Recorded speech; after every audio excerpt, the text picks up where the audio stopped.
कहानी है एक डरावनी रात की। किसी गांव में बंटी नाम का एक लड़का रहता था। वो परीक्षा देने के लिए गुजरात जा रहा था। ठंडी का दिन था, चारों तरफ से कोहरा छाया हुआ था। आमने सामने भी कोई नहीं दिख रहा था। पूरे 15 घंटे के बाद वह गुजरात पहुंच गया था। परीक्षा अगले दिन थी, इसलिए वह एक होटल में रहने के लिए सोचा। रात हो गई थी और कहीं भी उसके बजट में सस्ता होटल मिल नहीं रहा था। काफी ढूंढने के बाद उसे एक सस्ता होटल मिला। वह उस होटल में एक कमरा बुक करवाया और जब वह कमरे में गया तो देखा कि कमरे के चारों तरफ जाले लगे हुए थे।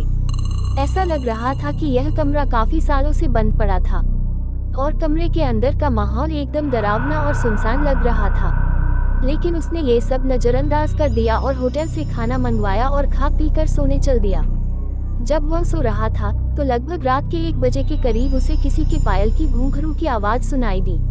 वह रात थी। बंटी तुरंत नींद से उठ गया और जल्दी से खिड़की के पास गया, ये पता करने के लिए कोई इतनी रात को किसकी पायल की आवाज सुनाई दे रही है और इस सुनसान रास्ते में कौन आधी रात को घूम रहा है, क्योंकि वहाँ होटल में बंटी और मैनेजर के अलावा कोई भी नहीं था। तो ये फिर किस औरत की पायल की आवाज सुनाई दे रही है। बंटी खिड़की पर काफी देर तक खड़ा रहा लेकिन उसे कोई भी नहीं दिखाई दिया। फिर उसने अपने कमरे से मैनेजर को फोन किया और उसे बताया कि मुझे इतनी रात को कब से किसी की पायल की आवाज सुनाई दे रही है, आपको भी दे रही है क्या? मैनेजर ने कहा कि सर ऐसी कोई बात नहीं है, आपको हवा से ऐसा लग रहा होगा। वो अपने हाथ में एक नारियल लेकर के होटल के चारों तरफ चक्कर लगा रही थी। ऐसा लग रहा था कि मानो अपने पायल की आवाज से किसी को बुला रही है। बंटी दौड़कर उसके पास गया कि कौन है ये औरत जो इतनी रात को यहाँ घूम रही है, लेकिन वो तुरंत ही गायब हो गई और चारों तरफ कोहरा ही कोहरा फैल गया। बंटी भी थोड़ा घबरा गया क्योंकि जिस औरत को वो सामने से देखा था अब वो नहीं दिख रही थी। बंटी अपने होटल में वापस जाना चाहा लेकिन फिर उसे दोबारा पायल की आवाज सुनाई देने लगी। बंटी अब उसे ढूंढते हुए जंगल की ओर जाने लगा। चलते चलते वह अपने होटल से इतनी दूर आ गया उसे पता ही नहीं चला। फिर उसने उस घने जंगल में कुछ ऐसा देखा कि उसका दिल दहल गया। उसने देखा कि उस औरत ने एक पीपल के पेड़ के नीचे 5-6 लाश रखी थी और बारी बारी से एक एक को नोच नोच कर खा रही थी। उसका मुंह खून से लथपथ था और चेहरा भी एकदम डरावना था।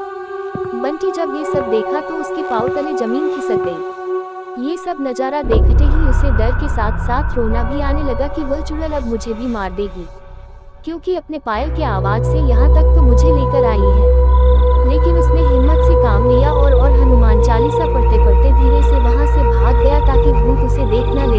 लेकिन भूत तो भूत होते हैं। बंटी जैसे ही वहाँ से भागने की कोशिश किया, वो चुड़ैल अचानक उसके सामने आ गई और उसे इशारों से अपने अड्डे पर ले जाने लगी जहाँ पर उसने लाशें रखी थी।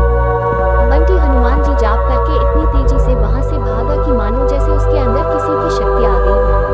भागते भागते सीधा वह अपने होटल वापस आ गया। वहाँ थोड़ी देर रुका तो उसे एक आदमी दिखाई दिया।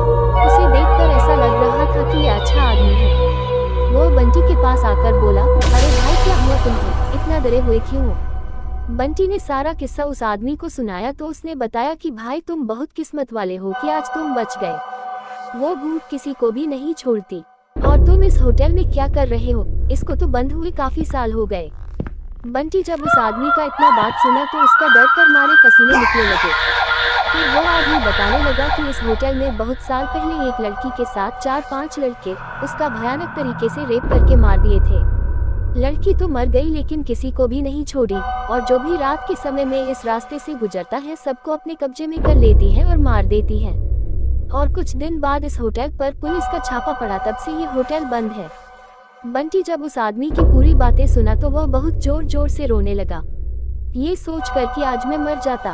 फिर वो आदमी बंटी को चुप कराया और बोला, चलो आज रात तुम मेरे घर रह लो, मेरा घर पास में ही है, डरो मत, अब मैं आ गया हूँ न। बंटी उस आदमी को धन्यवाद किया और उसके साथ उसके घर चला गया और अपने आप से एक वादा किया कि आज के बाद वह भूल कर भी कभी अनजान जगह पर नहीं जाऊंगा।